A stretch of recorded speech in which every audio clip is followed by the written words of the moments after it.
কিন্তু হাসরের মাঠে আল্লাহ রহমানের রূপ নিয়ে দাঁড়াইবে না, রহমানের রূপ নিয়ে দাঁড়াবে না। সেদিন আল্লাহ শুধু হুঙ্কার দিবে, হুঙ্কার দিবে। আরে ভাই, আল্লাহ তখন হুঙ্কার দিয়া বলবেন, ওয়ামতাজুল ইয়াউমা আইয়ুহাল মুজরিমুন, এই আমার ভালো বান্দাদের কাছ থেকে তোমরা আলাদা হও। যদি কে আল্লাহ যদি বলে যে আমার বান্দাদের কাছ থেকে তোমরা আলাদা হয়ে যাও, আল্লাহ ওয়ালাদের কাছ থেকে আলাদা হয়ে যাও, আমার নেককার বান্দার থেকে আলাদা হয়ে যাও, কিয়ামতের মাঠে একটা এমন পরিস্থিতি শুরু হবে, আল্লাহ এক একটা তর্জন দিবে, মানুষের কলিজা বাহির হয়ে যাবে ভয়েতে। আল্লাহ ডাক দিয়া বলবেন, এই আজকের এই বিশাল রাজত্বের মালিক হলাম আমি আল্লাহ। আল্লাহ চিৎকার দিয়া বলবেন, লিমানিল মুলকুল ইয়াউম, আজকের রাজত্ব কার? কোন সাউন্ড নাই, একেবারে নিস্তব্ধ, কেউ কথা বলার সাহস পাইতেছে না। আল্লাহর সামনে দাঁড়াইয়া কেন গো কথা বলি? আল্লাহ তখন নিজেই বলবেন, লিল্লাহিল ওয়াহিদিল কাহ্হার। আরে ভাই, সেদিন আমার আল্লাহ ডাক দিয়া বলবেন, দুনিয়ার রাজা বাদশারা কোথায় রে? দুনিয়াতে বেডাগিরি কম। মিনাল বায়ানি মা লাম ইয়ালাম ফাসুবহানাল্লাযী লা ইহসা ইমতিনানুহু বিল লিসানি ওয়ালা বিল কলম ওয়া নাশহাদু আল লা ইলাহা ইল্লাল্লাহু ওয়াহদাহু লা শারীকা লাহু وأشهد أن سيدنا وسندنا وحبيبنا ومولانا محمدا عبد الله ورسوله أرسله بالحق بشيرا ونذيرا وداعيا إلى الله بإذنه وسراجا منيرا. أما بعد فأعوذ بالله من الشيطان الرجيم. بسم الله الرحمن الرحيم. إذا زلزلت الأرض زلزالها وأخرجت الأرض أثقالها وقال الإنسان ما لها يومئذ تحدث أخبارها بأن ربك أوحى لها يومئذ يصدر الناس أشتاتا ليروا أعمالهم فمن يعمل مثقال ذرة خيرا يره ومن يعمل مثقال ذرة شرا يره. صدق الله العظيم وصدق رسوله النبي الكريم ونحن على ذلك من الشاهدين والشاكرين والحمد لله رب العالمين. اللهم صل على محمد وعلى آل محمد কামা সাল্লাইতা আলা ইব্রাহিম ওয়া আলা আলি ইব্রাহিম ইন্নাকা হামিদুম মাজিদ।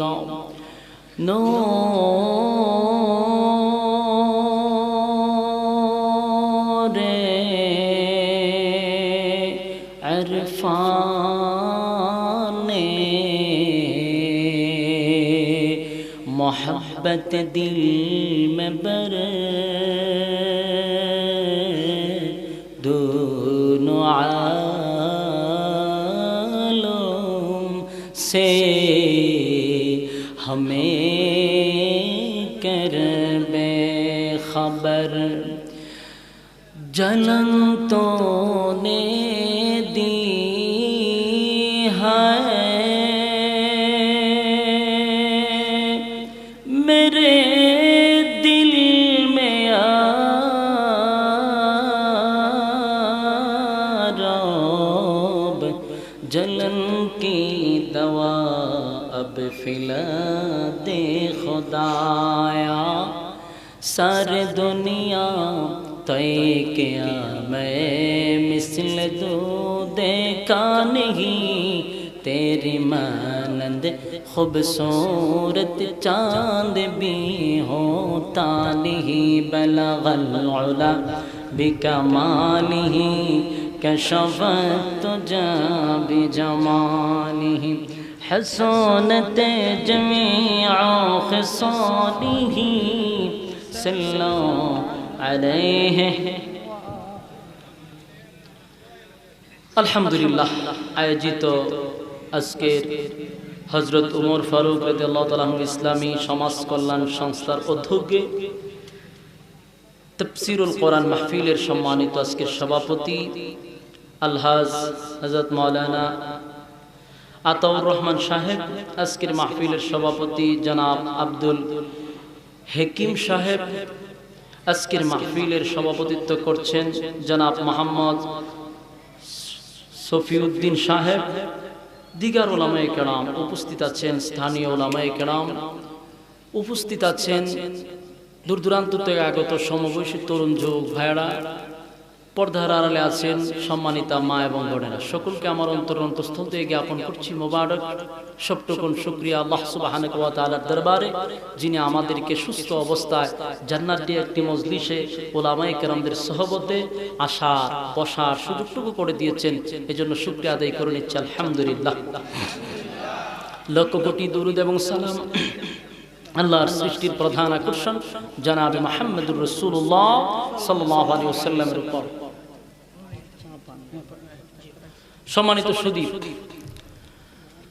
আমরা এখানে আসতে পেরে বসতে পেরে খুশি না বেজার? আপনারা জানেন, বিজ্ঞাপনও লেখা যে আমার বয়ানের সময় হলো বাদ মাগরিব। এখন এশারের নামাজের অনেক পরে আমি বসছি, প্রায় 8:30 চলতেছে, বর্তমানে 8:30 বাজে। এই সময়ের আগে বয়ান ছেড়ে দেওয়ার কথা। তো আপনার এখানে একটা ব্রিজের মনে কাজ চলতেছে, প্রায় 1 ঘন্টা এখানে। তারপরে আসার পরে গাড়ি রাখবো কোথায়, এই নিয়ে আরো গেল আধা ঘন্টা।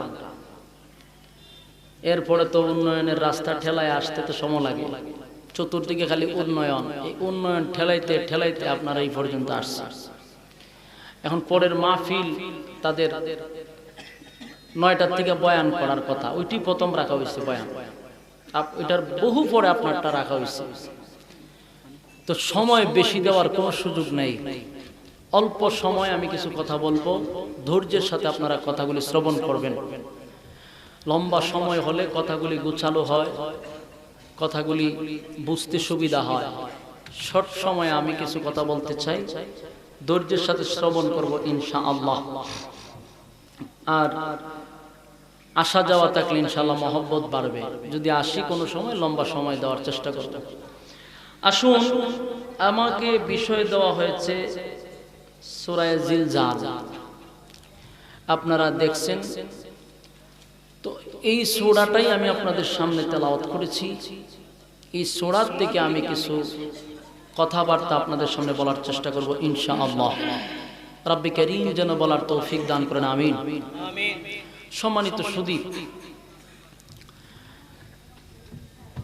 আমরা এমন একটি অবস্থায় পৃথিবীতে আছি, এই পৃথিবীটা এক পর্যায়ে বৃদ্ধ হয়ে গেছে। পৃথিবীর একেবারে বার্ধক্য অবস্থায় আমরা আসছি। তো এই সূরাটি আল্লাহ রাব্বুল আলামিন 30 পারায় সূরাটির স্থান দিয়েছেন। নাম্বার হলো 99 নাম্বার সূরা। সূরাটির নাম হচ্ছে সূরায়ে জিলজাল। এর বাংলা অর্থ হলো ভূমিকম্পর সূরা। কিসের সূরা? ভূমিকম্পের সূরা। কোন ভূমিকম্প? আমাদের দেশে প্রায় সময় একটা ভূমিকম্প হয়, মাঝে মধ্যে লাড়াছাড়া মারে। এটা ওই ভূমিকম্প নয়, এই ভূমিকম্পটা সামনে আছে। আল্লাহ ওই ভূমিকম্পকে উদ্দেশ্য করে সূরাটি নাযিল করেছেন। এই বিশ্ব পরিস্থিতির পরিসমাপ্তি একদিন কিন্তু ঘটে যাবে, বিশ্বাস হয়? আপনারা ভাষা বুঝেননি, আপনারা সুনামগঞ্জ আর আমি নাম হবিগঞ্জ, দুটার গঞ্জে গঞ্জে কিন্তু মিল আছে, ঠিক নেই? ভাষাও মিল আছে। তাহলে আপনারা হ্যাঁ না বলতে হবে। বুঝলে হ্যাঁ বলবেন, না বুঝলে না বলবেন। হ্যাঁ নার মাধ্যমে আমি বুঝতে পারবো যে আপনারা আমার কথাগুলি শ্রবণ করতেছেন। হ্যাঁ না বলতে পারবেন তো? একবারে যদি চুপ থাকেন তাহলে খবর জিয়ারতে যাবে। গুরুস্থানের সামনে দাঁড়ালে কি কোনো সাউন্ড আসে? এতগুলা জীবিত মানুষ যদি আপনারা মুর্দার মতো কাজ করেন, তাহলে আমি একলা কথা বললে এটা জানা যাবে। এই জন্য একটু হ্যাঁ না বললেন, কথা বলতে সুবিধা হবে। এই বিশ্ব পরিস্থিতির পরিসমাপ্তি একদিন ঘটে যাবে, মানে এই পৃথিবী একদিন ধ্বংস হয়ে যাবে, পৃথিবী থাকবে না। এই আসমান, জমিন, সূর্য, চন্দ্র, গ্রহ, নক্ষত্র যা কিছু আছে সব ধ্বংস হয়ে যাবে, তুলার মতো মাটির সঙ্গে মিশে যাবে। এজন্য আল্লাহ বলেন এই পৃথিবীতে ধ্বংস হবে, এর মধ্যে কোনো সন্দেহ আছে আপনারা?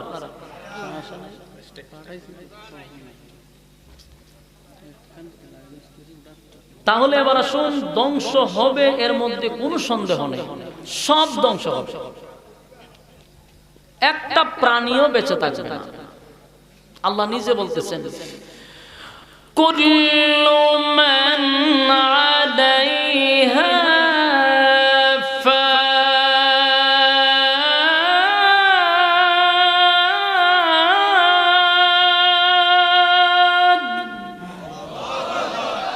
সব ধ্বংস হয়ে যাবে, কেউ থাকবে না, একমাত্র থাকবেন কে?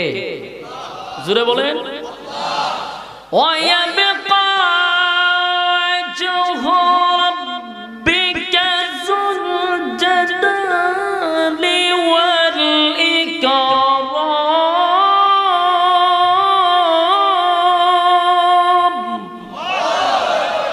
আল্লাহ বলেন সব ধ্বংস হবে, কিন্তু থাকবেন একমাত্র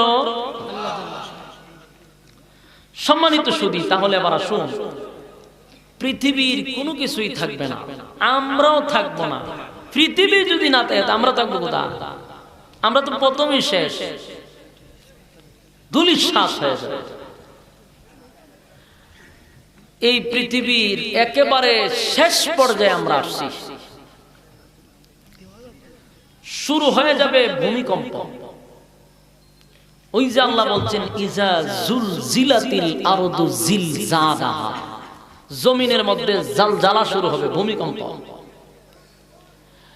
ভূমিকম্প শুরু হবে, এটারে বলা হয় কিয়ামত। কি বলা হয়? কিয়ামত। কিয়ামত দুই প্রকার, কিয়ামতে কুবরা, কিয়ামতে সুগরা। একটা বড় কিয়ামত, একটা ছোট কিয়ামত। ছোট কিয়ামত একটা, বড় কিয়ামত একটা। ছোট কিয়ামত হলো যার যার কিয়ামত। যার যার কিয়ামত বলতে কি বুঝলেন? ব্যক্তিগত কিয়ামত। আমি এই মুহূর্তে ওয়াজ করতেছি, এই মুহূর্তে মারা যাওয়ার সম্ভাবনা আছে না নাই? তাহলে আমি যেদিন মারা যাব এদিন থেকে আমার কিয়ামত শুরু। আপনি যদি 50 বছর পরে মারা যান তো আপনার কিয়ামতটা 50 বছর পর থেকে শুরু। আপনি যদি এখানে 80 বছর বাঁচেন, 80 বছর পরে মারা গেল, 80 বছর পর থেকে আপনার কিয়ামত শুরু। এটারে বলা হয় যার যার কিয়ামত। কথা বুঝেন নাই? কিয়ামত একেবারে এটা যেটা ছোট কিয়ামত, ব্যক্তিগত কিয়ামত। আরেকটা হলো সমষ্টিগত কিয়ামত। সমষ্টিগত কিয়ামতটা কখন হবে, কত তারিখ হবে, পৃথিবীর কেউ জানেন না। না জানেন? পৃথিবীর কেউ জানেন না, এমন কি কোন নবীরাও জানেন না। জানেন একমাত্র কে? এই পৃথিবী কখন হবে, কেউ এই কিয়ামত কখন হবে এটা কেউ জানে না। এই সংবাদ আল্লাহ মানুষকে জানান নাই, তবে আলামত জানাইছেন। ঠিক নেই? আলামত জানি, কিন্তু কিয়ামত কখন হবে সেটা জানি না। শুরু হবে কিয়ামত। এই জন্য একটা হলো ব্যক্তিগত কিয়ামত, যেটা ছোট কিয়ামত বলা হয়। মাম্মাতা ফাকাত কামাত কিয়ামাতুহু, যে যখন মরবে তার কিয়ামত তখন থেকে শুরু। আর একটা সমষ্টিগত কিয়ামত। সমষ্টিগত কিয়ামত কখন হবে কেউ জানে না, কিন্তু আমরা আলামত জানি। ইসরাফিল আলাইহিস সালাতু ওয়াস সালাম ওই কিয়ামত ঘটানোর জন্য দাঁড়িয়ে আছে সিংহা নিয়ে। সিংহা চিনেন না আপনারা? ওই যে মহিলারা লইয়া লইয়া গ্রামগঞ্জে আটে, আপনারা এখানে আটে না, আল্লাহ জানে। সিংহা লাগাইবেন, সিংহা। এরকম মহিলা আপনারা এখানে আসেনি? এরা আটে আর কয় সিংহা লাগাইবেন, সিংহা। আপনারা অনেকে ভাবতেছেন হুজুর ইত্যা সিংহাতে ফু দিলে আর কি তৈব, আমরা নিজের লড়ি না। আহার আসমান জমিন লড়বো কেন? এটা এই সিংহা সেই সিংহা নয়, এটা আরবিতে বলা হয় সূর। কথা বুঝতে পারছেন? অনফিকা ফিস সূর। এটা আপনারা এই সিংহা বাঁধবেন, এটা তো গুরুর মাথা, ওই যে গুরুর সিং যেটা, এটা দিয়ে সিংহা লাগা। ওইটা ইসরাফিল আলাইহিস সালাতু ওয়াস সালাম মুখে নিয়ে দাঁড়িয়ে আছে, শুধু হুকুমের অপেক্ষা। হুকুম দিতে দেরি হবে, ফুক দিতে দেরি হবে না। আর এটার ফুক দেওয়ার সাথে সাথে ভূমিকম্প শুরু হয়ে যাবে, সব ধ্বংস হবে। আওয়াজ এত বিকট হবে, যত সময় যাবে বিকট থেকে বিকট হবে। এমন একটা অবস্থা যখন শুরু হবে, আল্লাহ কোরআনে বলেন ইজা যুলজিলাতিল আরদু জিলজালাহা, জমিনের মধ্যে ভূমিকম্প শুরু হবে, জালজালা শুরু হয়ে যাবে। এমন একটি অবস্থা শুরু হবে যে জমিন আর স্থির থাকবে না। এরপর আল্লাহ বলেন وأخرجت الأرض أثقالها, পৃথিবী তার ভেতর থেকে সব কিছু বের করে দেবে। জমিনের ভিতরে যা কিছু আছে সব কি করবে? বাহির করে দিবে, উগলায়া দিবে। ধন সম্পদ, স্বর্ণ, যে সোনা নিয়ে আমরা মারামারি করি, তারপরে হীরা মণিমুক্তা তার পেটের পেট থেকে বাহির হইতে থাকবে। মানুষ আফসোস করতে থাকবে, এগুলোর জন্য তো আমরা মারামারি করছি। আর আজকে জমিনের পেটের ভিতর থেকে সব বাহির করে দেবে। আফসোস, সেদিন মানুষ আফসোস করবে। এরপর আল্লাহ বলেন ওয়াকালাল ইনসানু মা লাহা, আর মানুষ বলবে হে জমিন তোমার কি হয়ে গেল? মানুষগুলি কি বলবে? জমিন তোমার কি হয়েছে, তুমি এমন করতেছো কেন? তখন আল্লাহ বলেন, মানুষ যখন এই কথা বলবেন, আল্লাহ বলেন ইয়াউমা ইযিন তুহাদ্দিসু আখবারাহা, সেদিন সে তার নিজের ভাব প্রকাশ করবে। কথা বলার সুযোগ আল্লাহ তারে করে দিবে। জমিন কথা বলবে, তার উপরে দাঁড়িয়ে আপনি যা আকাম কুকাম, দিনের কাম রাত্রের কাম যা করছেন সব জমিন বলতে থাকবে। কি বুঝেন? জমিন যদি সব বইলা দেয় যে আমার এখানে দাঁড়ায়া অমুকের জায়গা দখল করছিল, আমার এখানে দাঁড়ায়া সে ডাকাতি করছিল, আমার এখানে দাঁড়ায়া জেনা করছিল, আমার এখানে দাঁড়ায়া অমুকরে খুন করছিল, গুম করছিল, জমিন বলতে থাকবে। কি অবস্থাটা হবে? কেন বলবে? আল্লাহ বলেন বিআন্না রাব্বাকা আওহা লাহা, কারণ তার মালিক তাকে আদেশ করবে। এটা মালিকের আদেশ। তাই জমিন কার অর্ডার রক্ষা করবে? জুড়ে বলেন, মালিকের আদেশ রক্ষা করবে। এরপর আল্লাহ বলেন ইয়াউমা ইযিন ইয়াসদুরুন নাসু আশতাতান লিউরাউ আ'মালাহুম, সেদিন লোকেরা ভিন্ন ভিন্ন অবস্থায় ফিরে আসবে যাতে তাদের কৃতকর্ম তাদেরকে দেখানো হয়। কথা বুঝতে পারছেন? আপনি যা কাম কুকাম করছেন সব কিছু আপনি দেখতে পারবেন, কোনো অসুবিধা নেই। ভাইবেন না কোনো কিছু লুকায় রাখতে পারবেন। দুনিয়াতে দামা চাপা দেওয়ানো যায়, কিন্তু পরকালে এটা সম্ভব? জোরে বলেন ফামান ইয়া'মাল মিসকালা যাররাতিন খায়রান ইয়ারা, সামান্য পরিমাণ ভালো কাজ যদি করেন সেটাও আল্লাহ গোপন রাখবে না, সেটার প্রতিদান আপনি পাবেন। আপনার প্রতি আল্লাহ ইনসাফ করবে, কোন ধরনের বেইনসাফি করবে না। কথা বুঝতে পারছেন? জোরে বলেন। এরপর আল্লাহ বলেন ওয়া মান ইয়া'মাল মিসকালা যাররাতিন শাররান ইয়ারা, আর খারাপ কাজ যদি করে থাকো সেটাও কি করবে না? গোপন রাখবে না, সেটার কৃতকর্মের তোমার পূর্ণ ফল পাইবা তুমি। কথা বুঝতে পারছেন? তাহলে বলুন, এই দুনিয়াতে থাকা অবস্থায় আমরা যত আকাম কুকাম করতেছি আল্লাহর চোখে কি ফাঁকি দেওয়া যাবে? কারণ সব তো রেকর্ড হয়ে যাচ্ছে। আমরা যখন এখন কথা বলি, বয়ান করি, তখন আমরা কিন্তু ক্যামেরায় বন্দী। ক্যামেরায় বন্দী বলতে কি বুঝছেন? আমি যা কিছু কই আর যা কিছু বলি বাচন ভঙ্গি সহ রেকর্ড হয়ে আছে। পরবর্তীতে আমি যদি এখন কথাগুলি ভুল বলি, পরবর্তীতে যদি আমি অস্বীকার করি না আমি এটা করি নাই, এই বক্তব্য আমি দেই নাই, বলুন বাঁচার কোন সিস্টেম আছে? তো বুঝুন সাবা বাইরে লইত না। খালি কইছেন এমন না, কোয়ার সময় হাত কোন দিকে নিছেন, ফা কোন দিকে নিছেন, এডি শুদ্ধ আছে, ঠিক কি না? তাহলে আমাকে পুরা ক্যামেরাটাই বন্দী করে রাখছে। আমি এখানে ভুল বললে ধরা পড়তে বাধ্য, ক্যামেরায় বন্দী।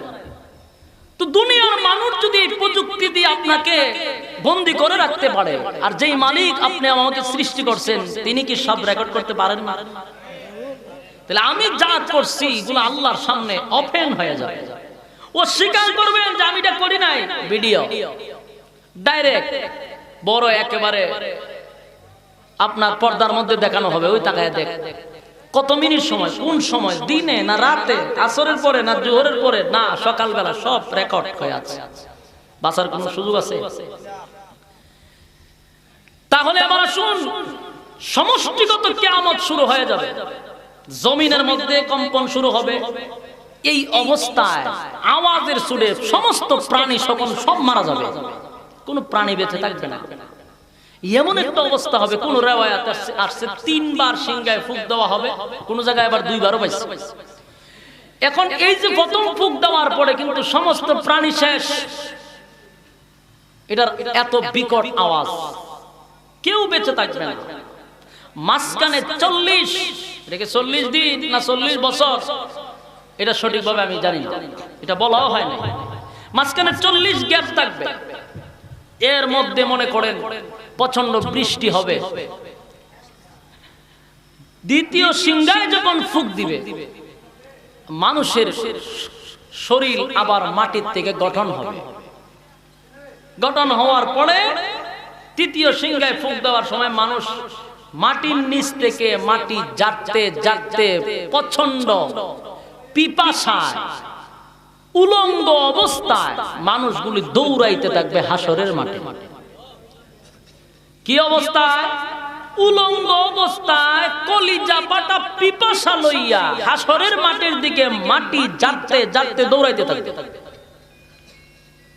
তো আল্লাহর রাসূল বলেন এত পিপাসা থাকবে, তো আমার উম্মতেরা যখন হাসরের মাঠে দৌড়াইবে, মাঝখানে আমি হাউজে কাউসারের পারে দাঁড়িয়ে থাকবো উম্মতকে পানি পান করানোর জন্য।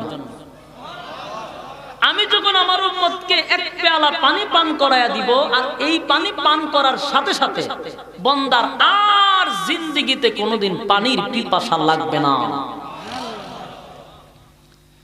আরে ভাই, কিয়ামতের কঠিন ময়দানে মানুষ যখন মাটিগুলা জারতে জারতে কলিজা পাটা পিপাসা লইয়া হাসরের মাটির দিকে দৌড়াইতে থাকবে, আল্লাহর নবী বলেন, সাহাবীরা রে, উম্মতেরা, হাউজে কাউসারের পাড়ে যাওয়ার আগে আগে আমি সেখানে আগে উপস্থিত থাকব।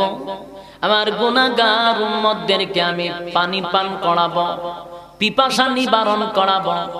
যদি পানি পান কইরা আপনি হাসরের মাঠে যান, তাহলে আপনার এক অবস্থা। যদি আপনি হাসরের মাঠে পানি পান না করে যান, তাহলে আপনার আরেক অবস্থা। তাহলে পানি পান করাটা জরুরি কিনা? কারণ কিয়ামতের মাঠে কতক্ষণ বসবেন? 2-1 মিনিট না, কিয়ামতের মাঠে আপনাকে টানা 50,000 বছর দাঁড়িয়ে থাকতে হবে। 50,000 বছর এমন একটি মাঠে দাঁড়িয়ে থাকবেন, যেই মাঠটা হবে তামা। আল্লাহর হাবিব বলেন, তাই আমি আমার পিপাসু উম্মতদেরকে পানি পান করানোর জন্য হাউজে কাউসারের পারে দাঁড়িয়ে থাকব। আমার উম্মতেরা দলে দলে পানি পান করার জন্য, দলে দলে পানি পান করার জন্য হাউজে কাউসারের পারে দাঁড়াইবে। আমি নবী আমার বরকতি হাত দ্বারাই এক পেয়ালা পানি পান করায়া দিব। এ জাননি পেয়ালা কতটা? 20-25টা, 100টা, 1000? কথা কয় না। পেয়ালার সংখ্যা কত? পেয়ালার সংখ্যা কত? যেমনি ভাবে আসমানের তারকা গণনা করে কোনোদিন শেষ করা যায় না রে, ঠিক তেমনি ভাবে পেয়ালার সংখ্যাও কোনোদিন গণে শেষ করা যাবে না।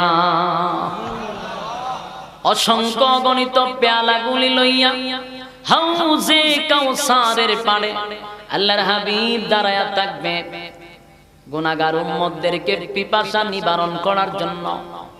নবীজি যাদেরকে এক পেয়ালা পানি পান করায়া দিবে, আরে হাউজে কাউসারের পানিটা কেমন পানি জানোনি?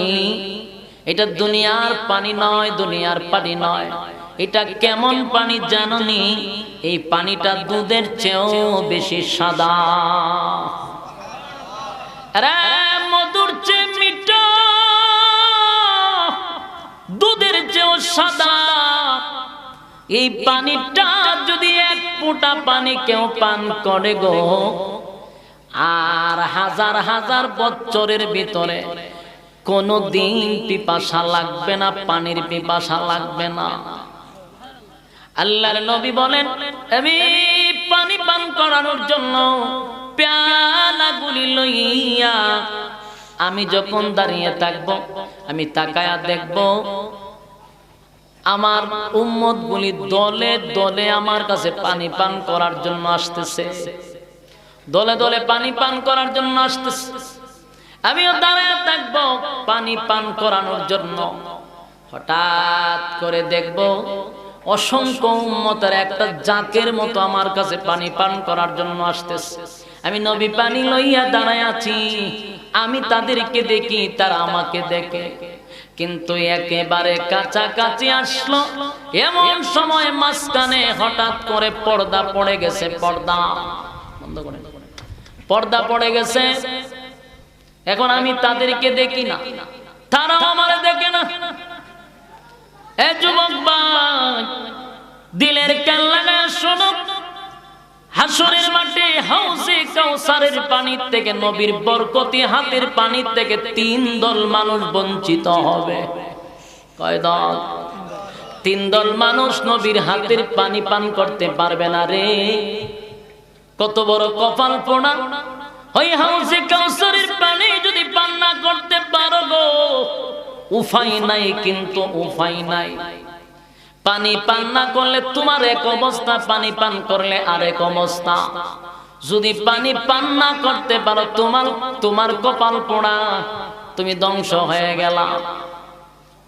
আল্লাহর হাবিব বলেন, আমি তাকায়া দেখি মাঝখানে একটা পার্টিশন পড়ে গেল, পর্দা। আমি দেখি না, তারাও দেখে না। আমার নবী চিৎকার দিয়ে বলে, মালিক, আমার গুনাহগার উম্মত কলিজা পাটা পিপাসা লইয়া আমি নবীর বরকতি হাতের পানি পান করার জন্য আসতেছিল গো। আমার কাছাকাছি আসার পরে কেন আমি দেখলাম না, তারা কেন আমাকে দেখে না? মাঝখানে পার্টিশন কেন দিলা? এই অবস্থা কেন হয়ে গেল? আল্লাহ তখন ডাক দিয়া বলে, হাবিব, আপনার কাছে যে উম্মতগুলি আসছিল পানি পান করার জন্য, তারা আপনার রক্ত মাখা ইসলাম দুনিয়াতে পালন করে না। তারা মন গড়া ইসলাম পালন করছে, আপনার রেখে যাওয়া ইসলাম পালন করে নাই। মন গড়া ইসলাম পালন করেছে, বাপ দাদার বিভিন্ন গিচ্ছা কাহিনী শুইনা বাপ দাদার অনুযায়ী ইসলাম চালাইছে, কোরআন হাদিস দ্বারা ইসলাম চালায় না। আপনার রক্ত মাখা ইসলাম পালন করে নাই। এই জন্য নবী গো, আমি এদেরকে আপনার বরকতি হাতের পানি থেকে বঞ্চিত করে দিলাম। আল্লাহর নবী বড় ব্যথা পাইছে। রে উম্মতেরা, কেন রে মন গড়া ইসলাম পালন করলি? আমি নবী রক্ত জড়াইছি ইসলাম জিন্দা করার জন্য। আমি উহুদের ময়দানে দাঁত ভাঙছি ইসলামের জন্য। কেন রে তোরা আমার রেখে যাওয়া ইসলামটা পালন করলি না? এরা তাইফের ময়দানে আমি রক্ত জড়াইলাম ইসলাম জমিনে কায়েম করার জন্য। এত কষ্টের ইসলাম রেখে গেলাম, আর আজকে মন গড়া ইসলাম তোরা পালন করলি। আল্লাহর নবীর রাগান্বিত হইয়া বলবে, সুহকান সুহকান লিমান গায়্যারা বাদি, দূর হয়ে যা, দূর হয়ে যা, তোদের মতো উম্মতের আমার দরকার নাই। এ যুবক ভাই, আমি জানতে চাই, এই সাতকের মানুষ দিলের কান লাগায় শুনেন, আপনি আমার নবী উম্মতের কান্ডারি দরদি নবী রাহমাতুল লিল আলামিন, যার মায়া দয়া বেশি, সেই নবী যদি বলে এমন উম্মতের দরকার নাই, আপনার স্থান কোথায় হবে? খেয়াল করছেননি? কথাগুলা বুঝেননি? কোথায় তার স্থান হবে? যারা পানি পান করতে পারবে না, জানেন কোথায় যাবে? পানি পান না করতে পারলে হাসরের মাঠে গিয়া দাঁড়াইবে আবার কলিজা পাটা পিপাসা লইয়া। ওই যে কলিজা পাটা পিপাসা লইয়া দাঁড়াইবে। এই দুনিয়াতে আমরা, এই যে এখন কোন রৌদ্র আছে? রৌদ্র আছে? রৌদ্র নাই, কিন্তু গরম লাগেনি। অনেকের শরীরের জামা ভিজে গেছে, ঠিক নেই, কিন্তু রৌদ্র নাই। এরপরও কিন্তু সারা দিনের রৌদ্রের তাপটা এখনো শরীরে লাগে, ঠিক নেই। কিন্তু এই সূর্য কোথায়? বিজ্ঞান বলে দুনিয়ার সূর্য পৃথিবী থেকে 9,13,00,000 মাইল উপরে। 9,30,00,000 মাইল উপরে। এই ভাষা বুঝেননি? আল্লাহ, আমি কই আইলাম ওয়াজ করতে, গুরুস্থানের সামনে বসে কোনো আওয়াজ নাই। আপনার টিকো হয় না, বেটিকো হয় না। সিলেটের মানুষ কত সরল সোজা, আপনারা এত সরল সোজা হইলে তো মহা সমস্যা। ওই এক বেচারারে ভাড়াইছে আমার রিসিভ করে আনতে। দুনিয়ার সোজা মানুষ এত সরল হইলে চলে? 11টার সময় গিয়ে বসে রয়েছে। ওরে ভাই, 11টার সময় আমি কই এই মৌলিবাজারের ভিতরই নাই, আর হেবাটা গিয়ে 11টার সময় বসে রয়েছে। সারাদিন দুলাবালু খাইয়া হতান পরে বড় জোর কই আছে। আমি কই, আমি তো সিলেটের বহুত বাইরে। আমি কই, আমি বই রয়েছি। আচ্ছা, ভালো কথা। বেচারা এই কষ্টটা করলো, যাক আমার গাড়ি দুইটা আসতেছে, রাস্তা চললো, জ্যাম 1 ঘন্টা নাই। ঠিক জ্যামের মধ্যে বইয়া রয়েছেন, ফোন করে আগে জানাইবো না? এখন আইলাম কেন? ওখান বেচারা গাড়ি কই তুইব, ওখান ফোন করে জিগা গাড়িটা রাখতাম। ইখানে গেল না 1/2 ঘন্টা। আমার রাগ উঠছে, ঠিক হয়, কিন্তু ভাবলাম লোকটা খুবই সরল, এত সরল হলে চলে? আপনারা সিলেটের মানুষ বড় সরল সোজা মানুষ, একটু চালাক হইতে হবে। সম্মানিত সুধী, কি বুঝতেছেন? এই সূর্য এখন হইল 9,30,00,000 মাইল উপরে। সাধারণ কথা, আমরা মৌলবীরা কইলে ওইলে হইতে পারে, কিন্তু বিজ্ঞান কয়, হুজুর রাতে তো বিজ্ঞানের কথা আপনার বিশ্বাস হয় বেশি, জানে রাতে মেনে নিলাম 9,30,00,000 মাইল উপরে সূর্য। এই সূর্যের তাপ আজকে সারাদিন রৌদ্র আসেনি, কিতা বুঝুন, মজা লাগেনি? সৌদি যারা গেছে, যারা হজ করছেন, এখানে তো অনেকে আছেন, আমি নিজেও গেছি, সর্বনাশ, জুতা ছাড়া রাস্তা হাঁটা সম্ভব না। আমরা বাংলাদেশে তো জুতা ছাড়া আমরা হাঁটতে পারি, সারা দিন এই ঘুরে ঘুমাইবার সময় ভাড়াটা দিয়ে ঘুমায়। আর সৌদি গেলাম জুতা ছাড়া হাঁটতে, তো সারছে।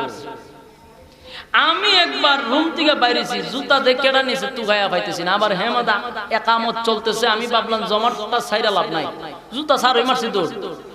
মায়েরা যখন রাস্তা তুলছি, ওখান খালি আমি নাচি, ডান্স ডান্স ডান্স। এই সৌদি আরব মনে করছি দেখি নাচে কা, এই মৌলবী নাচে কা, মানে আমি যে কেড়ে নাচি এটা আল্লাহ না, আমি তো একবারই ভাবতে একবারই ভাবতে যাইতাম, ফিসে যাইতাম না, সামনে যাইতাম,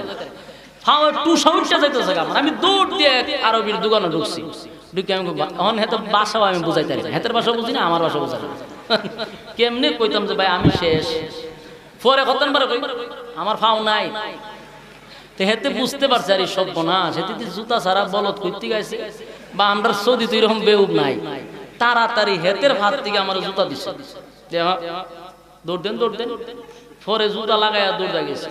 তখন চিন্তা হলো সর্বনাশ, বাংলাদেশে বহুত বালা আছে, আমরা তো ঘুমাইয়ের সময় ফাওখানে একটা লাড়া দেখে ঘুমাইতে, এরা 24 ঘন্টা জুতা পড়তে হইব।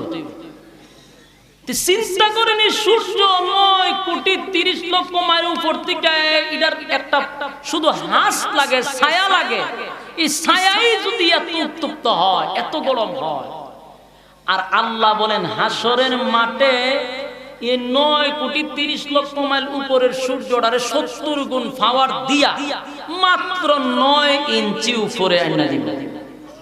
কি বুঝেন? 9 ইঞ্চি বলতে এরকম আদা, এরকম উপরে থাকবে সূর্য। আপনারা কি মনে করছেন হুজুরে গল্প কয়? গল্প না, আদা 9 ইঞ্চি উপরে সূর্য চলে আসবে, তাও দুনিয়ার পাওয়ার না, আরো পাওয়ার বাড়ায়া দিবে। কথা বুঝতে পারছেন? আল্লাহ ডাক দিয়া বলেন, সূর্য রে, তোর মধ্যে আমি যত পাওয়ার দিছি সব আজকে বাহির কর, যত তেজ দিছি সব বাহির করে দে। নাফরমান গুলারে আমার অসংখ্য অগণিত নিয়ামত দিয়েছিলাম, নিয়ামত খাইছে, আমি আল্লাহর নাফরমানি দুনিয়াতে করছে, আমি আল্লাহরে মানে নাই, আমার কাছে তার সময় ছিল না। যদি আমরা এখন বলে আসেন না ভাই আজকে হবিগঞ্জ থেকে বক্তা আসবে, টোয়া সন্ন্যাসী, আমার সময় নাই, আসেন না নামাজে যাই, কৌজুর আমার সময় নাই, আমি ব্যস্ত। তারে ভালো কাজের জন্য ডাকলে খালি সময় নাই সময় নাই সময় নাই।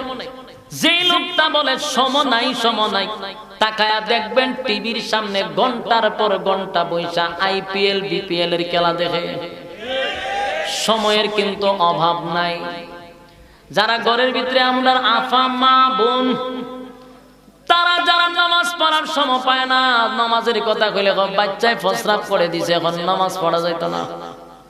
কিন্তু ওই মহিলাটাই তাকায়া দেখবেন আমাদের দাদার দেশের চ্যানেল, দাদার দেশ না, রক্তের সম্পর্ক, মহব্বত মহব্বত, ঠিক কি না? ওই দাদার দেশের চ্যানেলগুলা বৈশা বৈশা কিরণমালা, স্টার জলসা বৈশা বৈশা ঘন্টার পর ঘন্টা দেখে, কিন্তু তখন সময়ের অভাব নাই।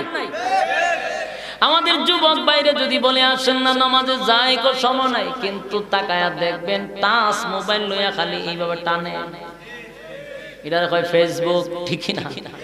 ফেসবুক খালি টানে, মা গো মা, এইটা যে টানা শুরু করে এক টানে ফজর, সারা রাত আমরা ছায়াতে, ঠিক নি? তখন সময়ের অভাব নাই, যত সময় নাই এটা হলো আল্লাহর বেলায়।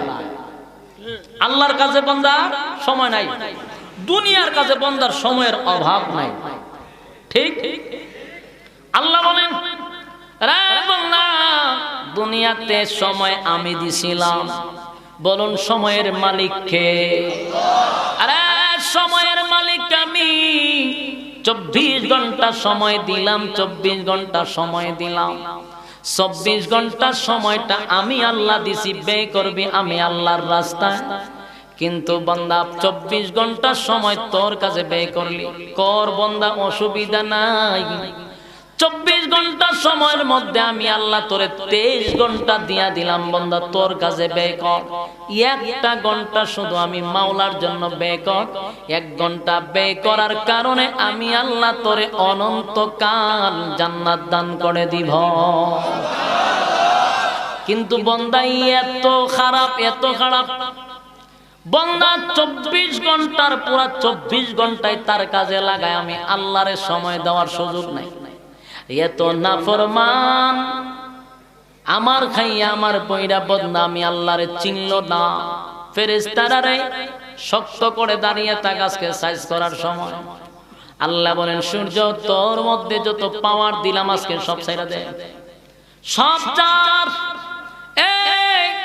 9 ইঞ্চি উপরের সূর্য যদি আবার 70 গুণ পাওয়ার বাড়ায়া দেয়, বলুন না তার পাওয়ারটা কেমন হবে?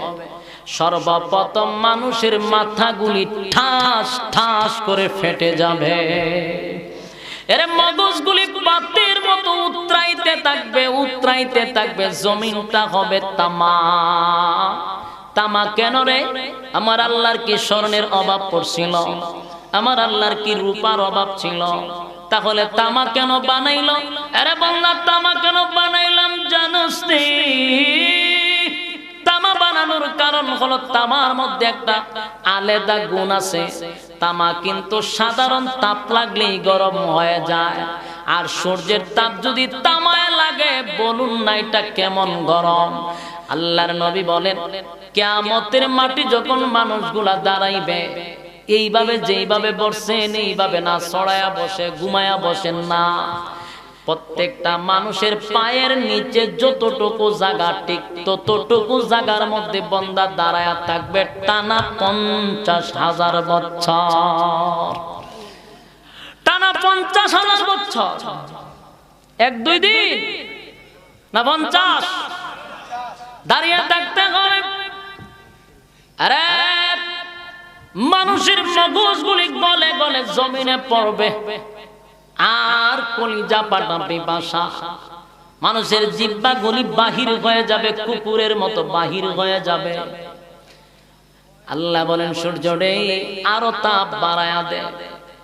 আরে যুবক ভাই, কিয়ামতের মাটি উপায় নাই গো। সেদিন তোমারে বাঁচানোর জন্য কেউ আসবে না, নাই ভাই। সেদিন বাঁচানোর জন্য কেউ তোমাকে সাহায্য করবে না, কেউ না। আমরা দুনিয়াতে দেখছি বিপদে পড়লে, মুসিবতে পড়লে খালি ফোন দেয় বড় বাইরে, বড় বাইরে ফোন দেয়, অমুক বাইরে ফোন দেয়, পাওয়ার আছে। কিসের পাওয়ার? ওই পাওয়ার মানে বুঝেন না, ফোন রইল পাওয়ার। অমুকরে ফোন দেয়, তমুকরে ফোন দেয়। বলুন হাসরের মাঠে কেউ রে পাওয়ার দিয়া চলতে পারবে? এর ফরক কম না। বাঙালি জাতে কি বাঙালি, দুনিয়ার তো পাওয়ার দেখায় দেখায়, আবার বেড়াগিরি কম দেয় না। হাসরের মাঠে পাওয়ার দেখায়, হাসরের মাঠে গিয়া না দুনিয়াতে কি পাওয়ারটা দেখা। হাসরের মাঠে কি আমরা কম আসেনি? কেডা আছে? আমরা হিসাব আছে না? কথা বুঝেন নাই? হিসাব এই করছো না, ঠিক করে দিয়ে গেছে গা। যেমন দুনিয়াতে মুসিবত পড়লে বড় বাইরে ফোন দেয়, পাওয়ার স্পেশাল পাওয়ার দিয়ে কাজ করে। দুনিয়া তো স্পেশাল পাওয়ার পিসাবরে রেখে দিয়েছে, পিসাব ওখানে রেডি। কথা বুঝেন নাই? পিসাবের নাম দিয়ে ফেরেশতার কাছ থেকে ছুটে দেবো। ওপেন বলে ওপেন, কিরামান কাতিবিন রোজ হাসরের দিন, কিরামান কাতিবিন রোজ হাসরের দিন। আরে আল্লাহর কাছে করবে যখন অভিযোগ, আমরা বলবো বলবো আমরা খাজা বাবার লোক, আমরা বলবো বলবো আমরা কেল্লা বাবার লোক। তোর বাটপার চিন্তা করছে। হে কিরামান কাতিবিনের প্রশ্ন করবে, হো ভাই প্রশ্ন করস কা জানোস তুই কেডা? হ্যাঁ আমি খাজা বাবার লোক। সব বনা খাজা বাবা লোক গাঞ্জা কম খাইছে না, তাড়াতাড়ি জান। ঠিক নেই? বাঙালি এমন মারাত্মক।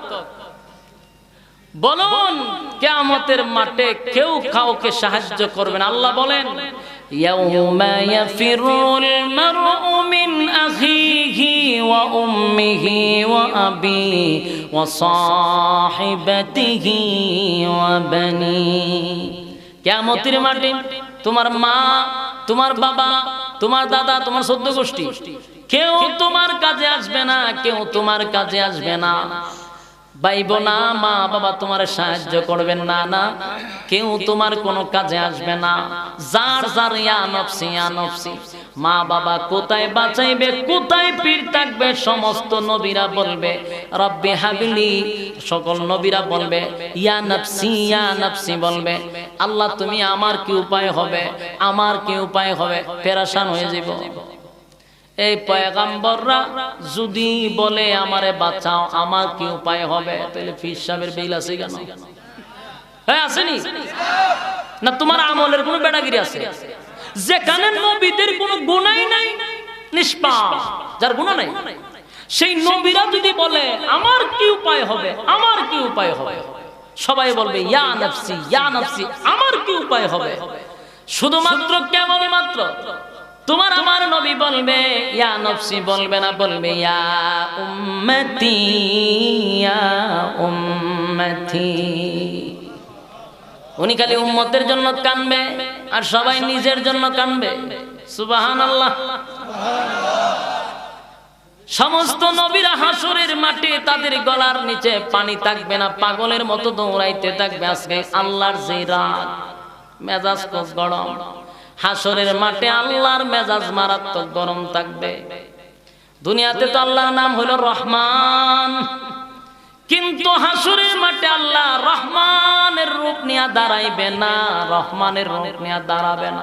সেদিন আল্লাহ শুধু হুঙ্কার দিবে, হুঙ্কার দিবে। আরে ভাই, আল্লাহ তখন হুঙ্কার দিয়া বলবেন ওয়ান্তাজুল ইয়াউমা আইয়ুহাল মুজরিমুন। এই আমার ভালো বান্দাদের কাছ থেকে তোমরা আলাদা হও। যদি কে আল্লাহ যদি বলে যে আমার বান্দাদের কাছ থেকে তোমরা আলাদা হয়ে যাও, আল্লাহ ওয়ালাদের কাছ থেকে আলাদা হয়ে যাও, আমার নেককার বান্দার থেকে আলাদা হয়ে যাও, কিয়ামতের মাঠে একটা এমন পরিস্থিতি শুরু হবে, আল্লাহ এক একটা তর্জন দিবে, মানুষের কলিজা বাহির হয়ে যাবে ভয়েতে। আল্লাহ ডাক দিয়া বলবেন এই আজকের এই বিশাল রাজত্বের মালিক হলাম আমি আল্লাহ। আল্লাহ চিৎকার দিয়া বলবেন লিমানিল মুলকুল ইয়াউম। আজকের রাজত্ব কার? কোন সাউন্ড নাই, একেবারে নিস্তব্ধ, কেউ কথা বলার সাহস পাইতেছে না। আল্লাহর সামনে দাঁড়াইয়া কেন গো কথা বলি? আল্লাহ তখন নিজেই বলবেন লিল্লাহিল ওয়াহিদিল কাহ্হার। আরে ভাই, সেদিন আমার আল্লাহ ডাক দিয়া বলবেন দুনিয়ার রাজা বাদশারা কোথায় রে? দুনিয়াতে বেড়াগিরি কম করছো না। আল্লাহ সেদিন ফেরাউন থেকে ডাক দেওয়া শুরু করবে। ফেরাউন না, নমরুদ, তারপরে হলো বুশ, এরপরে এখন একটা আছে ডোনাল্ড ট্রাম্প, তারপরে ফ্রান্সের এখন একটা আছে আদা ভাগর, এটা অসুস্থ, এইটারও আল্লাহ ডাক দিব। তারপরে আপনার দাদা সাওয়ালা দাদারেও ডাক দিব, আসত নিবল আসি, সব তীরে ডাক দিব, সাথে বেডিরেও ডাক দিব, ওয়াংশাং সুচিরে তাইরও ডাক দিব, আসত নিবল আসি, সব তীরে সার্চ করো মাস্কা ঠিকঠাক থাক। আরে ফেরাউন না তুই কই? বল আল্লাহ আমি, তুই কেন? নমরুদ তুই আসত নিবল আসি, তোর তো জুতাদা বিটাইছিলাম, ইয়াদা চিনি বলা আছে, জুতাদা বিটাইছাল। আরে ভাই, ফেরাউন না 40 বছরের ভিতরে একটা সর্দি হইছে না, হাসিও দিছে না। আল্লাহ শুধু সুতা ছাড়ছে, সুতা ছাড়ার পরে ডিল পাইয়া খালি উপরে উড়ে, কিন্তু তার জানা ছিল না নাটাই কিন্তু আল্লাহর হাতে টান দিলে আবার কাছাই দিব। আমাদের সমাজের অনেক মানুষ খালি লাফায় লাফায়, আল্লাহ কয় লাফাইলে আমি সুতা ডিল দেই। সুতা যখন ডিল দেয় বন্দা আরো বেশি লাফায়, কিন্তু বান্দা জানে না সুতার গুড়া নাটাই কিন্তু আল্লাহর হাতে, টান দিলে আশা লাগবে, ঠিক নেই?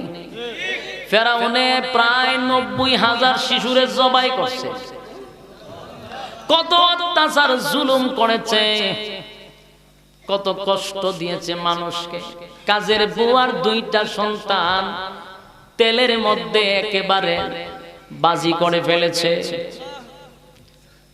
এত নিষ্ঠুর ভাবে নির্যাতন করছে, শেষ পর্যন্ত সাইজ করছেনি, কথা বলে না, সাইজ করছেনি। বড় বড় ক্ষমতাশীল আল্লাহ সাইজ করে দেখায়া দিছে। এখন যতটা ফাতি নেতা আছে লাফায় বেশি। আল্লাহ এদেরকে জানায়া দিতে চায়, আরে তোরা কি ভুলে গেলি ফেরাউনের কথা? তোদের বড়ডারে আমি সুবায়া মারছি, সুবায়া। আপনারা সার্থক কিতা করেন রে? ডুবাইয়া কইনি না টাওয়াইয়া? কোনটা?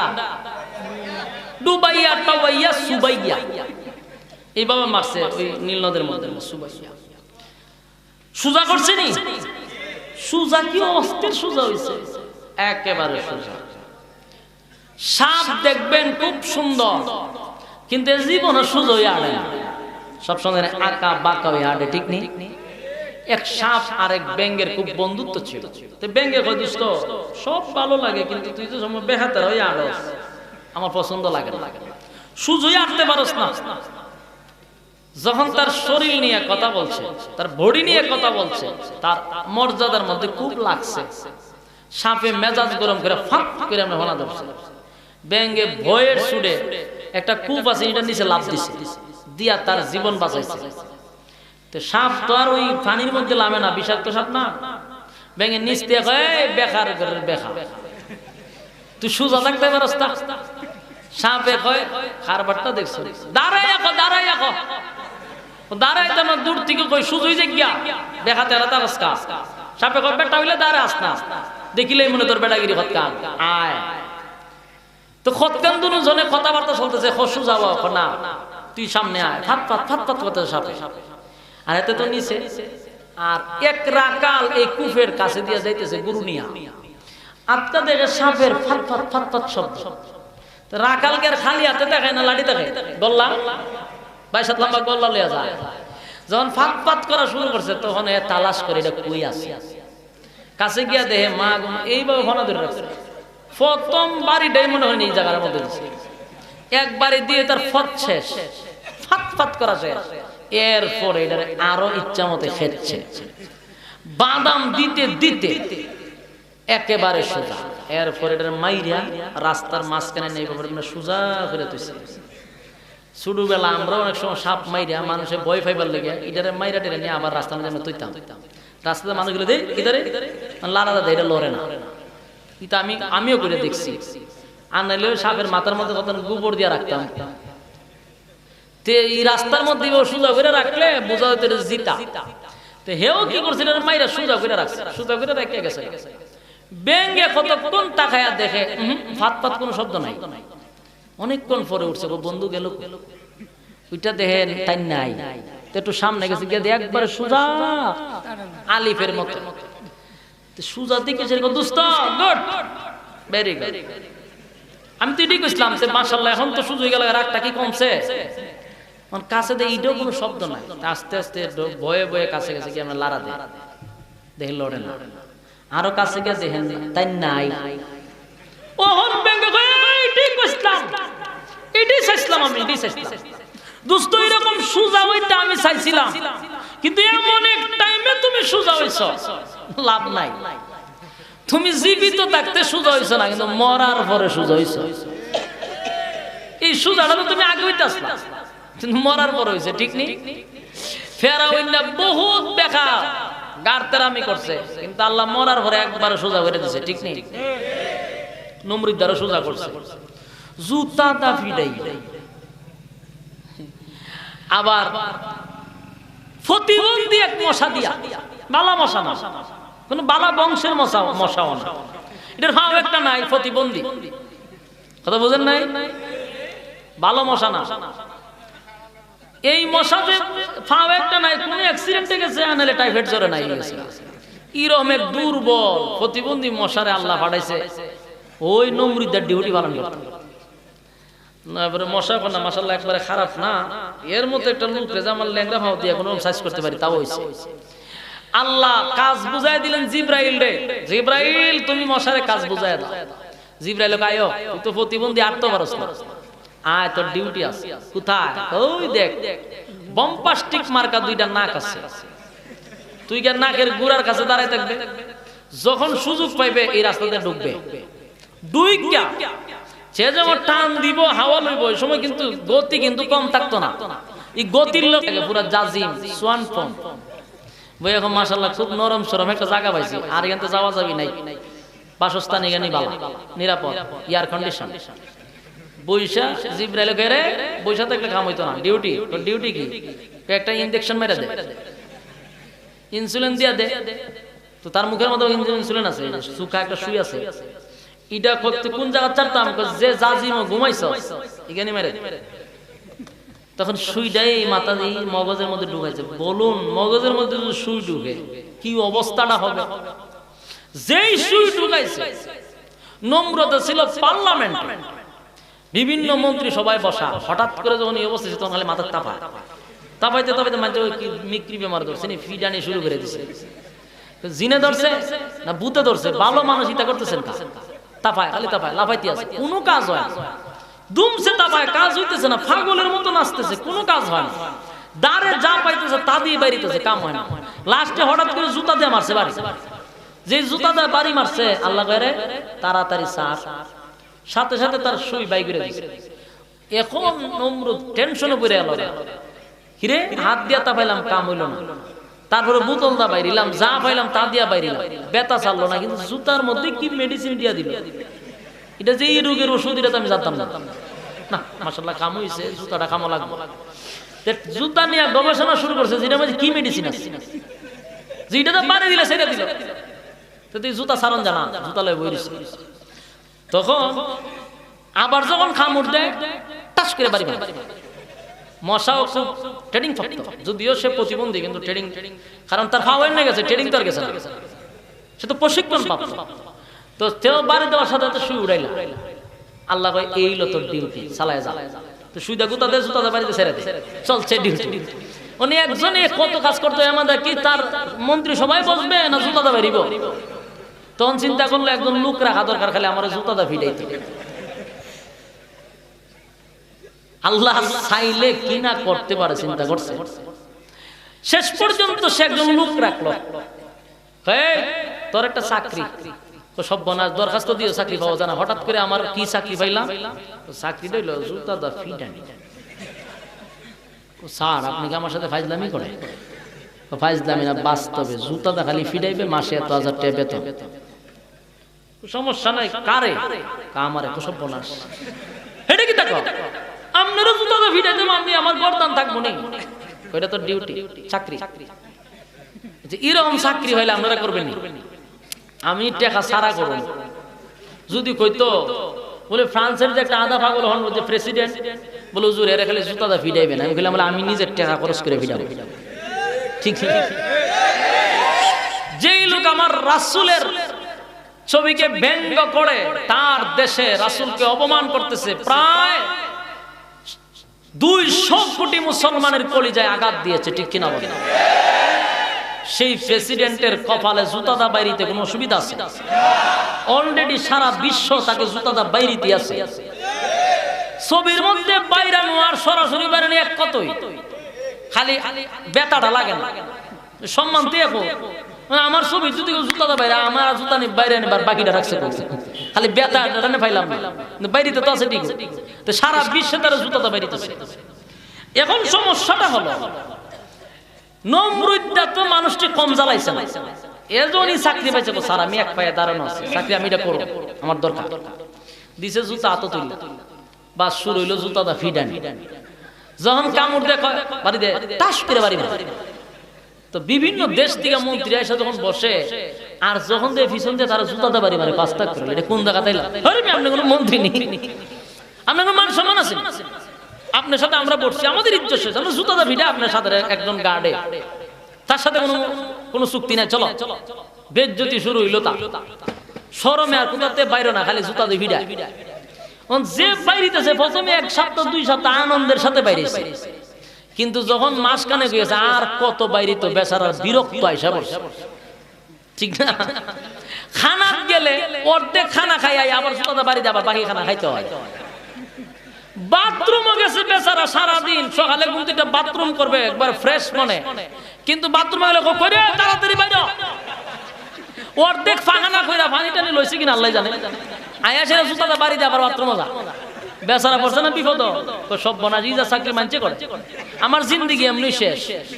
ও যদি চাকরি না করি তাও আমার বরদান থাকতো না, আর যদি এই চাকরি হেরে যদি আমি মাইর হলাই তাও আমার বরদান থাকতো না, আমি করুম। শেষ পর্যন্ত সিদ্ধান্ত নিল আল্লাহ যায় করে, এই চাকরি যদি ছাইরা দিতে আমার মাইরি লেগে, আর হেরে যদি মাইরা লাই মরিয়া লাই অসুবিধা। সিদ্ধান্ত খুব করা, কারণ ঘুম নাই, খাওয়ান নাই, বাচ্চা কাচ্চার সাথে দেখা করতে পারে না, বিবির সাথে যাইতে পারে না, খালি জুতাতে ভিড়ানি। শেষ পর্যন্ত বাদিদা তোরে সাইজ কইরা যা করে আল্লাহ। একদিন জুতার বদলা এক গল্লা লইছে, বাড়ি দে, যেই কইছে বাড়ি দে, এক বাড়ি মারার সাথে সাথে মাথা 2 ভাগ। তো মশাতে যাচ্ছে মা বসাছেন ছায়াদের উপরে, ছাদ নাই। তো কিরে ছাদ গেল কো? সব বনাস। এরকম একটা নোংরা পরিবেশে আমার টাকা মানায় না। না না, আমি সব জায়গায় থাকবো না, মশা গেছে ওইরা। জিব্রাইল কত ডিউটি শেষ, শেষ নেই, নমরুদা শেষ নেই, জুতা দা ভিড়াইয়া মারছিনি আল্লাহ। অতীত থেকে শিক্ষা গ্রহণ করো। তোমাদের বড় বড়রাই এদেশের যারা নিজেকে খোদা দাবি করছিল, যাদের আঙ্গুলের ইশারায় পৃথিবী পরিচালিত হতো, তাদেরকে আল্লাহ ধূলিসাৎ করে দিয়েছে। আর তোমরা তো সাধারণ। ফ্রান্সের প্রেসিডেন্টকে বলছি, তুমি যেইভাবে শুরু করছো আল্লাহর রাসূলের বিরুদ্ধে অপমাননা শুরু করছো, গোটা 200 কোটি মানুষের মুসলমানের কলিজা আঘাত দিয়েছো, পরিণতি ভালো হবে না। তুমি নমরুদের মতো, ফেরাউনের মতো তোমার দশা হবে। শুধু অপেক্ষায় থাকো, ইনশাআল্লাহ গজব শুরু হবে। আল্লাহর রাসূলের সঙ্গে যদি কেউ বেয়াদবি করে, স্বয়ং আল্লাহ বরদাস্ত করতে পারে না। তাই ধ্বংস নির্ঘাত, এর মধ্যে কোনো সন্দেহ নাই, ঠিক নেই? সম্মানিত শুধু যারাই ইসলামের সাথে কোরআনের সাথে বেয়াদবি করেছে, পরিণাম ভালো হয় নাই। ফ্রান্সে কিছুদিন আগে দেখলাম আগুনও লাগছে, আগুন লাগিয়া পুরাই তাদের ঐতিহ্য প্রায় 150 বছর, কত বছর আগের জানে, প্রাচীনতম একটি উপাসনালয় যেখানে তারা ইবাদত বন্দী করত, ওইটা পুড়ে গেছে। এরপর আল্লাহ ইঙ্গিত দিয়া দিল, সাবধান, এখানে থেমে যা, কিন্তু এরা থামে না। কথা বুঝেন নাই? ওই যে নূহ আলাইহিস সালামের মতো কওমেরা বলছিল যে বৃষ্টি আইলে আমরা উঠে যাবো, তো তারও টাচ দিছে, কিন্তু এখন কিছু হইতো না। সামনে বলে আরো বাড়াইবো। 71 টিভির অফিসে গতকালকে দেখলাম আগুন লাগছে 2 দিন আগে। 71 টিভি, নাস্তিক টিভি যেটাকে বলা হয়। আপনারা কি 71 টিভির দর্শক নাই কেন? 71 টিভি চিনেননি? যেইভাবে বাবলুয়া বইছেন যদি আমরা দলের টিভি, 71 এর সাথে এই 71 টিভির কোনো সম্পর্ক নাই। কথা বুঝেন নাই? আওয়ামী লীগের সাথে 71 টিভির কোনো সম্পর্ক থাকতে পারে না। যারা আওয়ামী লীগ করে তারাও মুসলমান, জোরে বলেন। আওয়ামী লীগ যারা করে তারাও মুসলমান। সুতরাং এই 71 টিভিটা মুসলমানের টিভি হতে পারে না, এটা নাস্তিকবাদী টিভি। এই টিভিটা শুধু তার কাম হইল কোন বেচারার বউ ছাইরা দিছে, কোন বেচারার নতুন করে বিয়া করছে, কে আকাম করছে, কে কুকাম করছে, এগুলা বইবে টক সুতে আলোচনা করে। ওই দেখবেন বিভিন্ন নায়ক নায়িকারা বউ ছাইরা দেয় না, এরা তো বেশি দিন বিয়া টিকে না, সারে করে এর কামই না। তো ইডিরা এনে বসা কিভাবে ছাড়লেন, কিভাবে ধরলেন, কিভাবে কাম সারলেন, এরে তোর কি আর কোনো কাম না? ওই কোন বেচারার বউ ছাইরা দিছে আর টক সুতে কয় আপনাদের প্রথম দেখা কিভাবে হয়েছিল বলে। আমি কি এমনটা কথা মিথ্যা বলতেছি? আপনারা দেখেন না জিগা, আপনারা দেখা কেমন হয়েছিল, তো কেমনে কি শুরু হয়েছিল, শেষ হয়েছিল, এটা বই একসাথে আলাপ। যখন আমরা বাধা দিতে যাই তখন এটা কয় হুজুরদের বয়ানের কারণে আজকে দর্শন বেড়ে গেছে। এরা জুতা ফিটানি যেত নমরুদের জুতা দিয়া। এই নাস্তিক মার্কা কয়েকটা হিজড়া বসাতে দেখবেন অর্ধেক পুরুষ অর্ধেক মহিলা। যখন কেউ দাড়ি লাগায়, টুপি লাগায়, পাঞ্জাবি পরে, এটা তো বাঙালির পোশাক। আচ্ছা, মহিলারা যদি বুরকা পরে, হিজাব পরে, আর যাই হোক না কেন, যারা হিজাব পরে এটা কোনদিন বাঙালি মহিলা হতে পারে না। আমি যে গায়ে রে নাস্তিক, অর্ধেক পুরুষ অর্ধেক মহিলা, তুই যে প্যান্ট শার্ট লাগাইয়া তুই যে টকশুট বইছ, এটা কোন দেশের পোশাক আমি তোর কাছে জানতে চাই। হিজাব যদি বাঙালি পোশাক না হয়, জিন্সের প্যান্ট আর আপনার ওই টাইট ফিটিং গেঞ্জি পইরা আর কি কয় জিন্সের প্যান্ট পইরা তুই যাই আছে বলস হিজাব যারা পরে তারা অন্তত পক্ষে বাঙালি হতে পারে না। তুই কোন বাঙালির পোশাক পরছস? কথা কন না যে আপনারা মিয়া দেখছেন না, এটা কি শাড়ি পইরা বয়, হিজাব পইরা বয়? তাহলে যে ড্রেস পরে এটা কি বাংলাদেশের ড্রেস? যেমন আমাদের প্রধানমন্ত্রী শেখ হাসিনা, উনি শাড়ি পরে, এটা বাঙালি মহিলাদের ড্রেস, ঠিক কিনা? কিন্তু তুই যে প্যান্ট পরস, গেঞ্জি পরস, তুই কোন বাঙালি? এটা কি বাঙালির পোশাক? আমাদের মুসলমান মা বোনেরা যখন বুরকা হিজাব পরে, কয়টা বাঙালি মহিলা না? জুতা জুরে কোন জুতা দরকার নেই। কোন জুতা? নমরুদ্দার জুতা। কথা বলতে গেলেই লাস্টে ঘুরায় কয়, এদের কারণে কিন্তু দর্শন বাড়তেছে। আর একটা কয়, আমি তো রাত দিন সারা রাত ঘোরাফেরা করি, কই কেউ তো আমাকে দর্শন করে না। লজ্জা থাকা দরকার এই সমস্ত বক্তব্য, কমন সেন্স থাকা দরকার। তোর দর্শন করবে কিভাবে? তুই পুরুষ না মহিলা এটা তুই চিন্তা করে পাইতেছ না। তোর কাছে যাইবার চিন্তা করে না এটা মনে পুরুষ, আর একটা না মহিলা হইব, মহিলা না পুরুষ না। উলামায়ে কেরামদের বিরুদ্ধে লাগছে ৭১ টিভি। আরে ভাই বুঝতে হবে, এটা বাংলাদেশ, এটা ৯২ ভাগ মুসলমানের দেশ। এ দেশের মানুষ আওয়ামী লীগ করুক, কিন্তু তার ভিতরে কিন্তু ইসলাম। এদেশের আওয়ামী লীগ ভাইয়ারা আমাদের উলামায়ে কেরামদেরকেও মহব্বত করে। আচ্ছা বলুন, আওয়ামী লীগ হইলে কি সে মুসলমান না? আমরা বাংলাদেশে যতগুলা মাহফিল করি, বেশিরভাগ আওয়ামী লীগেরাই সভাপতি থাকে। আওয়ামী লীগের অনেক লোক সভাপতি থাকে। আর আপনারা যে কোন মাহফিল করতেছেন, এখানে যদি আওয়ামী লীগের কোনো একটা সাপোর্ট না থাকতো, আপনার বাপের ক্ষমতা আছে মাহফিলটা করতে? কথা কয় না। এই যে আপনাদের চেয়ারম্যান সাহেব এখানে আছেন, উনি যদি বলতেন যে না এখানে মাহফিল করতে দেওয়া হবে না, এই যে আব্দুল হাকিম সাহেব চেয়ারম্যান, এই আব্দুল হাকিম সাহেব যদি বলতো মাহফিল করতে দেওয়া হবে না, মাহফিল করতে পারতেন। তাহলে বোঝা গেল সে চেয়ারম্যান হোক, এমপি হোক, মন্ত্রী হোক, ৯২ ভাগ মুসলমানের দেশে আছে, তার ভিতরে আল্লাহ এবং রাসূলের আদর্শ আছে। তোরা যে লাফাস, ১৬ কোটি মুসলমান, প্রত্যেকের ভিতরে ইসলামের মহব্বত আছে না নাই? উলামায়ে কেরামদের প্রতি ভালোবাসা আছে না নাই? আরে আমরা ডাক দিলে লক্ষ মানুষ হয়, তুই নাস্তিক ডাক দিলে কটা মানুষ হয়? তুই বুঝছ শুনে কথা বলিস। এজন্য ৭১ টিভিকে সমস্ত মুসলমানরা বয়কট করা ইমানি দায়িত্ব। আরেকটা হলো, ফ্রান্সের কোন পণ্য গ্রহণ করবেন না। পারবেন? যারা ভালোবাসার স্লোগান দিয়ে লাফান, রাসূলকে অপমান করেছে, তার দেশের কোন পণ্য আমরা গ্রহণ করব না। ৭১ টিভি রাসূলকে নিয়ে, ইসলামকে নিয়ে, কোরআনকে নিয়ে, উলামায়ে কেরামদেরকে নিয়ে বিশুদ্ধার করেছে। তাদের এই চ্যানেলকে আমরা বয়কট করব, ইউটিউব থেকে আনসাবস্ক্রাইব করব, তারপরে পেজ থেকে আনলাইক করব। পারবো তো ইনশাআল্লাহ? এইটা হলো আপনার ইমানি দায়িত্ব। পারবেন? সম্মানিত শুধু এজন্য আমি বলি, বাড়াবাড়ি ভালো না, জীবিত থাকতে সোজা হও। জীবিত থাকতে, আরে ভাই আল্লাহ রাব্বুল আলামিন বলেন, দুনিয়ার জমিনে ২৪ ঘন্টা সময় দিয়েছিলাম, মন গড়া জিন্দেগি চালাইছ, মন গড়া জিন্দেগি চালাইলা, আমি আল্লাহর দেওয়া সময় আমি আল্লাহর কাছে ব্যয় করলা না। ফেরেশতারা রে, আমি আল্লাহ আজকে রাগান্বিত, ছাড় দেওয়া হবে না। সূর্যের পাওয়ার বাড়ায়া দেওয়া হবে, সূর্যের পাওয়ার বাড়ায়া দেওয়া হবে। তারপরে আমার আল্লাহ বলেন, জমিনটাও তামা থাকবে। এমন একটা পরিস্থিতি শুরু হবে, মানুষগুলা জিহ্বা বাহির হয়ে যাবে। আর এই পরিস্থিতির উপরে সমস্ত নবীরা বলবে, ইয়া নফসি, ইয়া নফসি, আমার কি উপায় হবে? তাহলে কিয়ামতের মাঠে আপনি আমাকে কে বাঁচাইবে? কে বাঁচাইবে? কে বাঁচাইবে? ভাইরা আমার, কে বাঁচাইবে? যেখানে নবীরা বলে ইয়া নফসি, তাহলে আপনি আমাকে বাঁচানোর মতো কিয়ামতের মাঠে কেউ নাই গো, কেউ নাই, কেউ নাই।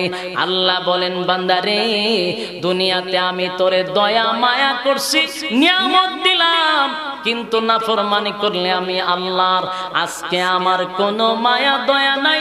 রে ফেরেশতারা, এই নাফরমানদেরকে ছাড় দিবি না, নাফরমানদেরকে ছাড় দেওয়া হবে না, হবে না। আল্লাহর নবী বলেন হাসরের মাঠে পাগল হইতে থাকবে মানুষ, যার কাছে বিভিন্ন পয়গম্বরের কাছে গিয়া বলবে, পয়গম্বরেরা একটু আল্লাহর কাছে বলেন না গো, আল্লাহ যেন বিচারটা তাড়াতাড়ি করে, হয় জাহান্নামে দেও আর না হয় জান্নাতে দেও, কিন্তু বিচার যেন তাড়াতাড়ি করে। হাসরের মাঠে ভালো লাগে না, হাসরের মাঠে বরদাস্ত হয় না। তখন পয়গম্বররা বলবে আমাদের দ্বারায় আজকে আল্লাহর সামনে দাঁড়াইয়া কথা বলার সাহস নাই রে। আল্লাহর যে রাগ আর গুসা, মাওলার সামনে দাঁড়াইয়া আজকে কথা বলার সাহস আমি আদম পয়গম্বরের নাই। আমি শুধু আপনাদের কাছে জানতে চাই, নবীরা যদি বলে আল্লাহর সামনে দাঁড়ায়া কথা বলার সাহস নাই, তাহলে বলুন আপনি আমার পীর, আমার বাবা, আমার ভাই, আমার বোন, সেখানে কোন সাহায্যে কাজে আসবে? জোরে বলেন। আরে ভাই, আল্লাহ ডাক দিয়া বলবেন ফেরেশতারা রে, ওই নাফরমানগুলার আমলনামাগুলি পরীক্ষা করা হবে, আমলনামা দেওয়া হবে। কিয়ামতের মাঠে তিনটা জায়গা হবে খুব ভয়ানক, এমন অবস্থা হবে, তিনটা জায়গা হবে খুব মারাত্মক। এর মধ্যে একটা হলো আমলনামা দেওয়ার সময় মানুষগুলি পেরেশানির মধ্যে পড়ে যাবে, এমন অবস্থা হবে মানুষ সব ভুলে যাবে। ডান হাতে আমলনামা আসে না বাম হাতে আমলনামা আসে, পেরেশানির মধ্যে পড়ে যাবে। এবার আমার আল্লাহ বলেন কিয়ামতের মাঠে আমি বিচার শুরু করে দিব। বিচার করবেন কে? আরো জুড়ে। আল্লাহ বিচার করবেন না কেউরে নিব বাড়া কইরা? আমরা দেশের সরকার 15 বছর ধরে আছে, অভিজ্ঞ একজন সরকার, বিশ্বের মধ্যে একজন প্রাইম মিনিস্টারে আছে 15 বছর। বলুন অভিজ্ঞ একজন প্রধানমন্ত্রী আল্লাহ নিব? বলে মাশাআল্লাহ আপনাদের ভালোই দেশ চালাইতেন, আমার একটু বিচারটা করে দিয়ে যান।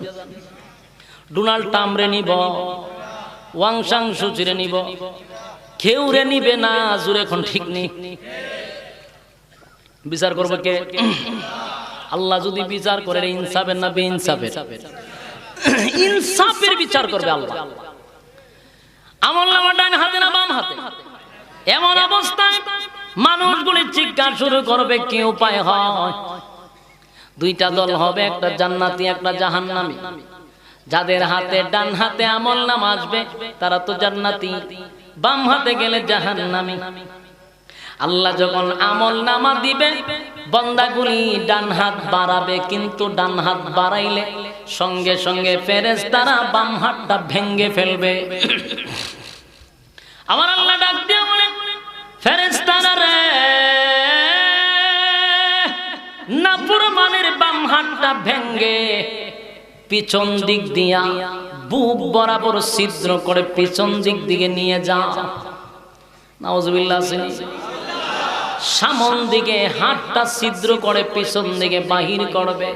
আল্লাহ বলবেন দে, নাফরমানের হাতে আমলনামাটা তুলে দে। নাফরমানের হাতে আমলনামা দিব, চেহারা কিন্তু সামনে, হাত কিন্তু পিছনে গেছে। এবার ফেরেশতারা বলবেন মালিক, হাত পিছনে চেহারা সামনে। আল্লাহ বলেন নাফরমানদের চেহারাটা মস্কাইয়া ভেঙ্গে গার ভেঙ্গে পিছনে নিয়ে যা। উপায় নাই, উপায় নাই। আরে যুবক ভাই, একটা কথাও মন গড়া বলি নাই। আমারে বিষয় দিছেন কিয়ামতের বিভীষিকা, তাই আমি কিয়ামতের মাটির সম্পর্কে কিছু কথা বলতেছি। কিয়ামতের মাঠে এই অবস্থাটা হবে খুব ভয়ানক। আল্লাহ রাব্বুল আলামিন বাম হাতটা বুক বরাবর ঢোকাইয়া পিছন দিকে বাহির করবে, গার মস্কাইয়া পিছনে নিবে। এবার আমল নামা দিয়া বলবে, বান্দা পড়, যা যা আকাম কুকাম করছিলে সব লেখা আছে। বান্দা পড়ার মতো যোগ্যতা থাকবে, পড়বে আর বান্দাই বলতে থাকবে, আমার মালিক আমার প্রতি বেইনসাফি করে না। এ নাফরমান অপরাধী নিজে বলবে বেইনসাফি করে নাই, জোরে কোন সুবহানাল্লাহ। নাফরমান বলবে বেইনসাফি করে নাই। এই অবস্থা যখন শুরু হবে কিয়ামতের মাঠে, উপায় নাই, উপায় নাই, উপায় নাই। সেদিন কেউ আপনারে সাহায্য করবে না। সমস্ত নবীরা ইয়া নফসি, শুধুমাত্র কেবলমাত্র আমার নবী বলবে ইয়া উম্মতি, ইয়া উম্মতি। আল্লাহর পয়গম্বর ভয়াবহ অবস্থা দেখে, কিয়ামতের ভয়াবহ অবস্থা দেখে নবী বরদাস্ত করতে পারবে না। সঙ্গে সঙ্গে আমার নবী সিজদায় পড়ে যাবে। সিজদায় পড়ে আপনি আমার নবী এত প্রশংসা, এত প্রশংসা, এত প্রশংসা আল্লাহর করতে থাকবে, এত প্রশংসা, প্রশংসা এমন ভাবে করবে আল্লাহর নবী কাঁদবে, সিজদায় পড়ে ডাক দিয়া বলবে, মালিক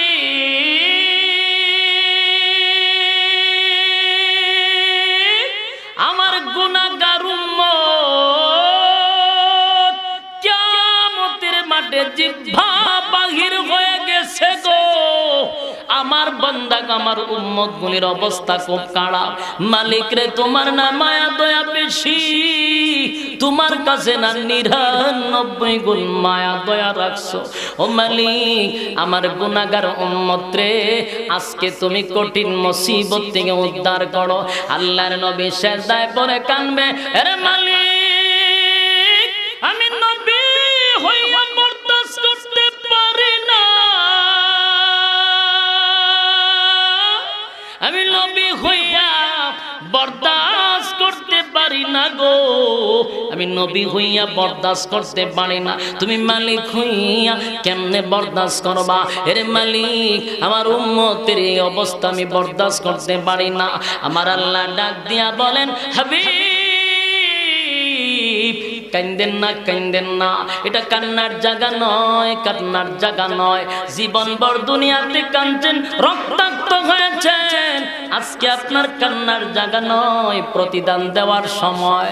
আজকে বন্ধুরে বন্ধু খুশি করব, যা চাইবেন আমি আল্লাহ আপনাকে তা দিতেই থাকবো, যতক্ষণ না পর্যন্ত আপনি চাওয়া বন্ধ করবেন না, আমি আল্লাহ দিতেই থাকবো, দিতেই থাকবো, দিতেই থাকবো। জোরে জোরে কোন সুবহান। আরে ভাই, আমার নবী ডাক দিয়া বলবে, মালিক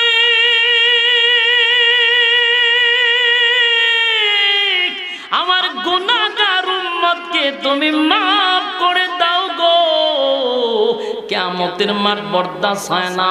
আল্লাহ বলেন, হাবিব ওয়াদা দিলাম, ওয়াদা দিলাম, চোখের পানি চারে দিয়া কান্দেন না। আপনি নবীর কান্না আমি আল্লাহ বরদাস্ত করতে পারি না। কিয়ামতের মাঠে ঘোষণা দিলাম, আজকে সুপারিশের একমাত্র মালিকানা আমি আমার বন্ধুর হাতে ছেড়ে দিলাম। যারে খুশি তারে লইয়া আপনি জান্নাতে প্রবেশ করেন। সুবহান।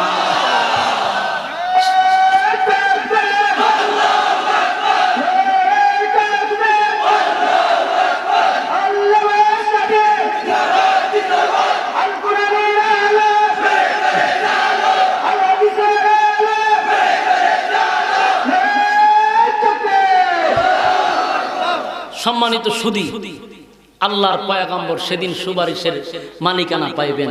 সবাইরে জান্নাতে লয়ে যাবে না, দুনিয়াতে যারা রাসূলের রেখে যাওয়া ইসলাম পালন করেছিল তাদেরকে? জোরে বলে। তাহলে আল্লাহর রাসূলের তরিকা অনুযায়ী, আল্লাহর হুকুম রাসূলের তরিকা অনুযায়ী জিন্দেগি চালাইতে হবে, তাহলে জান্নাতের আশা করা যায়। ঠিক কিনা বলেন? সবাইকে বোঝার তৌফিক দান করুক, আমিন।